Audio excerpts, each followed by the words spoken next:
안녕하세요. JD 부장구세 소장 조담입니다. 부자는 버는 것보다 덜 쓰는 사람이다 라는 주제로 말씀드리도록 하겠습니다. 2023년 2월 17일 금요일 시황입니다. 유튜브 멤버십에서는 최근 JD 부장구소 투자 현황에 대해서 알 수 있습니다. 관심 있으신 분들은 동영상 아래 댓글 링크를 참조해 주시기 바랍니다. 2023년 2월 JD 부장구소 21기 공지랍니다. 주식 강의는 이번 주 일요일까지 모집을 하니 관심 있으신 분들은 동영상 아래 댓글 링크를 참조해 주시기 바랍니다. 뉴욕 마켓워치 50bp 인상 꺼낸 당국자들 주식 채권 떨어지고 달러 올랐다라는 기사가 있는데요.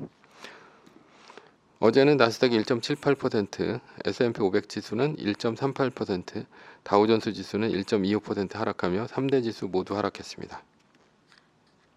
메인 이슈입니다. 작정하고 때린 연준 나스닥 1.78% 하락. 어제 미국의 생산자 물가지수 PPI가 발표됐는데요. 전문가 예상치인 0.4%를 웃도는 0.7%를 상승해 시장에 충격을 주었습니다. 따라서 나스닥은 장시작 후 하락을 시작을 했습니다. 그러나 바로 다시 상승세로 돌아섰죠. 나스닥은 장 중반 여는 총재인 제임스 블러드 총재와 로레타 메스터 총재의 금리 50bp 인상을 주장하는 매파적 발언으로 다시 하락하기 시작했습니다. 결국 나스닥은 1.78% 떨어지며 장을 마감했습니다. 지금까지 여는 총재의 매파적 발언은 시장이 무시하는 분위기였습니다.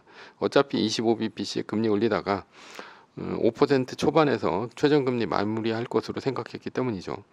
그러나 여는 총재의 50bp 발언으로 시장은 곧바로 반응했고요. 사실 지난번 FOMC 25bp를 했기 때문에 50bp를 올리는 것은 연준으로서도 힘든 결정입니다.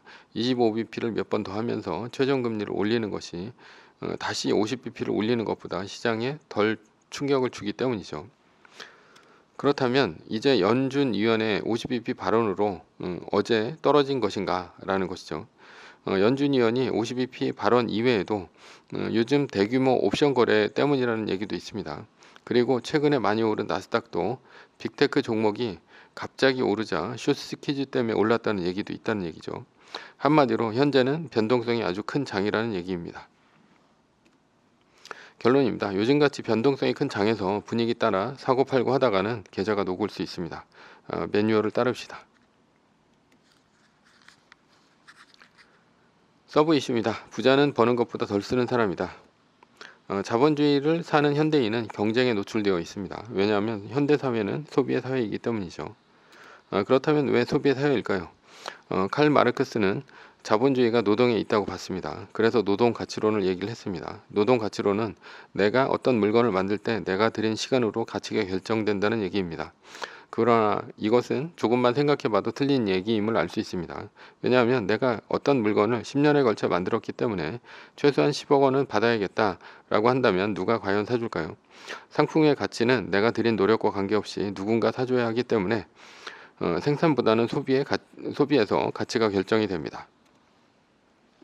산업혁명 초기에는 워낙 물건이 귀했던 시절이기 때문에 만들기만 하면 팔리던 시절이었습니다. 그러나 대량 생산, 대량 소비의 시대가 1929년 대공황으로 끝나버렸죠. 따라서 기업은 아무리 많이 생산해도 팔리지 않으면 소용이 없다는 것을 알게 되었습니다. 이때부터 기업은 사람에게 어떻게 하면 소비를 많이 하게 할까 에 대해서 연구하기 시작했습니다. 즉 광고의 시대가 열린 것이죠. 광고의 시대가 열린 이후 매스미디어에서는 쉴 새 없이 광고가 쏟아져 나왔고 지금은 매스미디어가 아닌 스마트폰에서 SNS, 동영상 등으로 광고의 홍수가 넘쳐나고 있습니다. 광고는 필요 없는 물건을 또 사도록 만들어야 잘 만든 광고입니다. 우리는 이미 스마트폰이 있죠. 그래도 새로운 스마트폰이 나오면 사고 싶습니다. 왜냐하면 새로운 스마트폰은 사용 가치가 아닌 기호 가치에 의해 사기 때문이죠. 이미 가지고 있는 스마트폰으로 전화나 앱을 사용하는데 아무런 불편함이 없습니다. 그러나 신형 스마트폰은 남들이 가지지 못한 비싸고 좋은 것이라는 기호 가치를 지녔기 때문에 사는 것이죠. 그래서 프랑스의 철학자 보드리아르는 현대사회를 소비사회라고 얘기했습니다. 광고에 노출된 사람들은 자본주의 사회에서 끊임없이 소비를 합니다. 그러나 물질의 소비로 행복할 수는 없습니다. 사람은 강한 자극에 노출되면 금세 익숙해집니다. 예를 들어 내가 가장 좋아하는 것이 술이라고 칩시다. 가장 좋아하는 정도를 100이라고 치죠. 그렇다면 내가 가장 좋아하는 술의 정도는 100이 됩니다. 그런데 만약 술보다 더 자극적이고 중독성이 강한 마약을 했다고 칩시다. 그래도 술이 좋아하는 정도가 100일까요? 아닐 것입니다. 마약을 했을 때 100이 되고요. 술의 만족도는 20으로 떨어집니다. 아무리 강한 자극에 노출되어도 쾌락의 총량은 늘어날 수 없고요. 욕심은 2배, 4배, 8배 기하급수적으로 늘지만 만족의 크기는 재조정됩니다. 비싼 외제차도 몇 달 끌고 다니면 아무 생각 없고요. 한강뷰 아파트도 몇 달 지나면 커튼칩니다. 만족의 크기가 재조정된다는 사실을 모르면 어떻게 행동할까요? 더 많은 소비를 하면 더 많은 행복이 있을 거라 생각합니다. 그러나 더 많은 소비를 위해서는 더 많은 돈이 필요합니다. 따라서 돈을 벌기 위해서 자신의 시간을 갈아 넣습니다. 소비는 자신의 몸이 망가지고 경제적으로 궁핍해지게 만듭니다.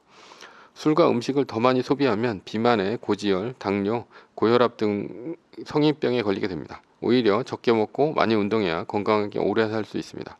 버는 것보다 더 많이 쓰면 아무리 부자라도 거지 되는 것은 시간 문제입니다. 부자는 버는 것보다 덜 쓰는 사람입니다. 그래도 소비하려고 애쓰는 이유는 남들과 비교 때문이죠. 매뉴얼입니다. 세계 1등 주식은 전고점 대비 2.5% 떨어질 때마다 10%씩 팔면서 리밸런싱을 하다가 나스닥 마이너스 3%가 뜨면 말두고 박는 것입니다. 그러다 반등이 시작되면 V자 반등 리밸런싱을 하면 됩니다. 자세한 내용은 JD 부자연구소 다음 카페를 참조하시거나 동영상 밑에 리밸런싱 말뚝박기 댓글 링크를 참조하시기 바랍니다. 전제는 세계 1등 주식은 우상해야 합니다. 매뉴얼을 지키며 세계 1등에 투자하면 매년 25%의 복리로 10년간 10배, 20년간 100배로 재산을 불릴 수도 있습니다. 위의 상황은 매뉴얼일 뿐입니다. 따를 사람은 따르고 참고할 사람은 참고하시면 됩니다.